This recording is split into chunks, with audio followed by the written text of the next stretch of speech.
Hello friends, Suryansh school of economics YouTube channel पर आप सभी का स्वागत है। मैं हूं पुरुषोत्तम कुमार, पाठक, पीजीटी राजकीयकृत प्लस टू उच्च विद्यालय रमना। फ्रेंड्स, आज हम लोग व्यष्टि अर्थशास्त्र का एक परिचय का अध्याय 4 पर चर्चा करेंगे।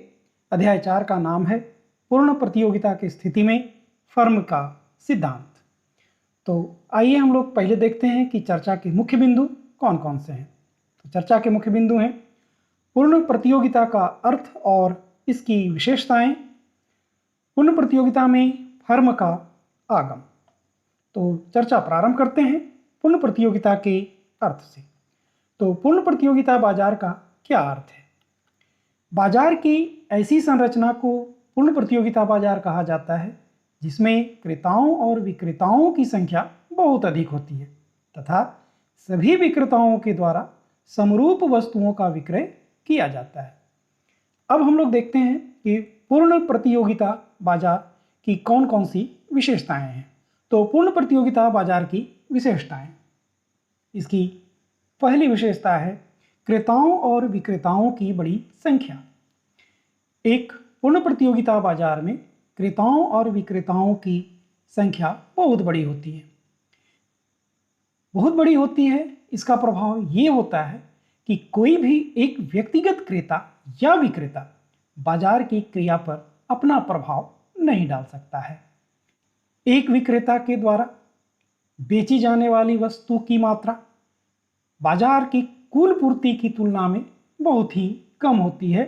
उसी प्रकार एक व्यक्तिगत क्रेता के द्वारा वस्तु की गई मांग पूरे बाजार मांग की तुलना में कम होती है। दूसरी विशेषता है इसकी समरूप वस्तुएं।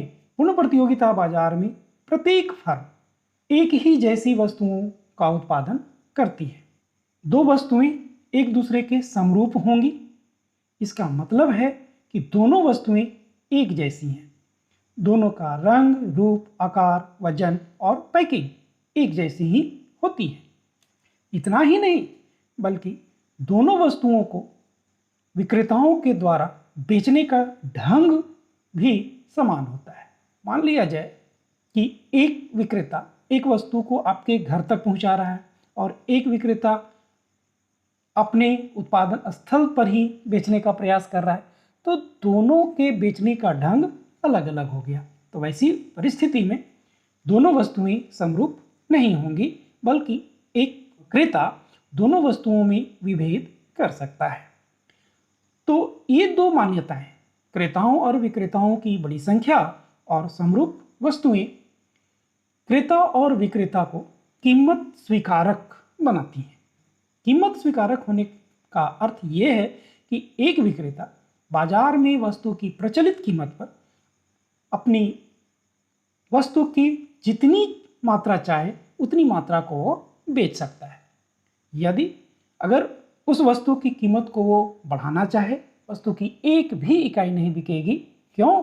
क्योंकि बाजार में अन्य फर्म, अन्य विक्रेता उससे कम कीमत पर वस्तुओं की बेच रही होती हैं। तीसरी मान्यता है प्रवेश और बहिर्गमन की स्वतंत्रता। एक फर्म बाजार में कभी भी प्रवेश कर सकता है और बाजार से कभी भी वो लेफ्ट हो सकता है, कभी भी वो बाहर हो सकता है। लाभ अधिकतमीकरण। एक पूर्ण प्रतियोगिता बाजार में जो भी फर्म कार्य कर रहा है, जो भी फर्म उत्पादन कार्य कर रहा है, उसका एकमात्र उद्देश्य होता है अपने लाभ को अधिकतम करना। तो लाभ को हम कैसे डिफाइन करेंगे? तो लाभ आगम और लागत का अंतर होता है। जब कोई उत्पादक वस्तु का उत्पादन कर रहा होता है तो उत्पादन करने में उसे लागत लगती है, और जब उसी वस्तु को वो बाजार में बेच रहा होता है तो बेचने से उसे एक राशि मिलती है। उस राशि को हम आगम या संप्राप्ति कहते हैं। तो आगम और लागत के अंतर को हम लाभ कहते हैं। तो एक पूर्ण प्रतियोगिता बाजार में एक फर्म का मुख्य उद्देश्य होता है लाभ को अधिकतम करना।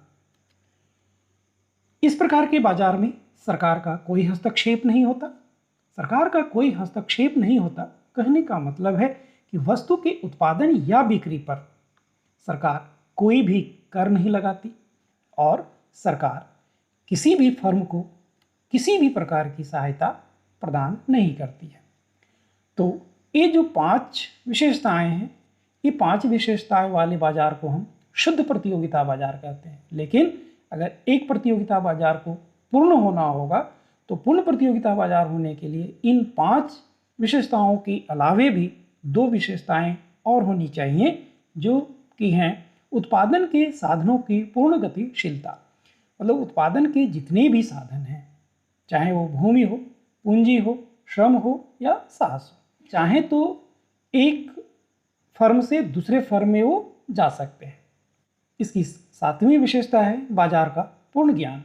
विक्रेताओं और विक्रेताओं को बाजार की स्थिति की जानकारी पूरी रहती है और यह जानकारी उनको निःशुल्क मिलती है। जानकारी प्राप्त करने में उन्हें किसी भी प्रकार का कोई खर्च नहीं करना पड़ता है। तो केवल वर्तमान स्थिति से ही वे अवगत नहीं होते, बल्कि बाजार के भविष्य की स्थिति से भी वे अवगत होते हैं।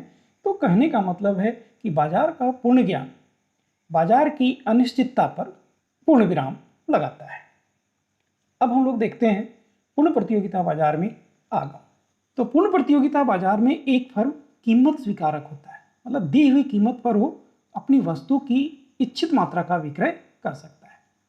तो वस्तु की एक निश्चित मात्रा के विक्रय से विक्रेता को जो राशि प्राप्त होती है उसे संप्राप्ति या आगम कहा जाता है। जैसे मान लिया जाए कि किसी वस्तु की कीमत P तथा एक फर्म के द्वारा बेची जाने वाली मात्रा Q है, तो कुल आगम या कुल संप्राप्ति होगी TR बराबर PQ, जहाँ TR कुल आगम है। कुल आगम वक्र स्थिर बाजार कीमत पर फर्म के कुल आगम और कुल उत्पाद के बीच के संबंध को व्यक्त करता है। इसे एक तालिका से स्पष्ट किया जा सकता है। जैसे इस तालिका में आप देख रहे हैं, यहाँ पर गोलगप्पे की इकाई है, उसकी कीमत दी हुई है और जब कीमत दी हुई है तो कुल आगम को आप निकाल सकते हो। जैसे 0 इकाई गोलगप्पे से कुल आगम 0 रुपये, 1 इकाई गोलगप्पे से कुल आगम 2 रुपये। इस तरीके से 5 इकाई गोलगप्पे को बेचने से एक फर्म को 10 रुपये की संप्राप्ति होती है। P स्थिर है, अतः कुल आगम की रेखा बढ़ती ढाल वाली एक सरल रेखा होगी जो मूल बिंदु से गुजरेगी, जैसा कि चित्र में दर्शाया गया। इस चित्र में आप देख रहे हैं कि एक्स एक्सिस पे कुल उत्पाद को रखा गया है, वाई एक्सिस पे कुल आगम को रखा गया है और TR कुल आगम की रेखा है। TR की ढाल धनात्मक है, बढ़ती हुई है। इसका अर्थ है कि कुल उत्पाद में वृद्धि करने से कुल आगम में भी वृद्धि होती है। औसत आगम, प्रति इकाई उत्पाद के आगम को हम औसत आगम कहते हैं। जब कुल आगम को कुल उत्पाद से भाग दिया जाता है तो औसत आगम की प्राप्ति होती है। तो इसे हम लोग संकेत में लिख सकते हैं AR बराबर TR बटे Q, जहां AR औसत आगम या एवरेज रिवेन्यू है। अब यहाँ पर जानते हैं कि TR बराबर P गुने Q होता है, अतः AR बराबर TR बाई Q, तो PQ बाई Q, Q से Q कैंसिल हो गया तो P अर्थात वस्तु की कीमत ही फर्म की औसत संप्राप्ति है। तो वस्तु के उत्पादन की मात्रा में वृद्धि होने से औसत आय में कोई परिवर्तन नहीं होता है। सीमांत आगम या सीमांत संप्राप्ति, तो उत्पाद में एक अतिरिक्त इकाई से वृद्धि करने पर कुल आगम में जो वृद्धि होती है उसे सीमांत आगम या सीमांत संप्राप्ति कहा जाता है। सूत्र से MR बराबर हम लिख सकते हैं TRN minus TRN minus 1। TRN क्या है? तो वस्तु की n इकाई उत्पादन से प्राप्त संप्राप्ति और वस्तु की n-1 इकाई उत्पादन से फर्म को प्राप्त संप्राप्ति को हम लोग TRN-1 कहते हैं। इसे उत्पाद के सापेक्ष कुल आगम में परिवर्तन की दर के रूप में भी परिभाषित किया जाता है। तो इसको हम लोग लिखते हैं MR बराबर delta R by delta Q, जहाँ डेल्टा R है कुल आगम में परिवर्तन और डेल्टा Q है उत्पादन में परिवर्तन। अब यहाँ पर हम लोग MR को कैलकुलेट करने का प्रयास करते हैं। चूंकि TR बराबर PQ है तो मान लिया जाए कि उत्पाद में एक अतिरिक्त इकाई से वृद्धि की जाती है, तो अब कुल आय कितनी होगी? कुल आगम क्या होगा? कुल आगम होगा P गुने Q प्लस 1। तो टी आर बराबर हम लिख सकते हैं इसको, पी को क्यू से गुणा करेंगे, पी क्यू प्लस पी।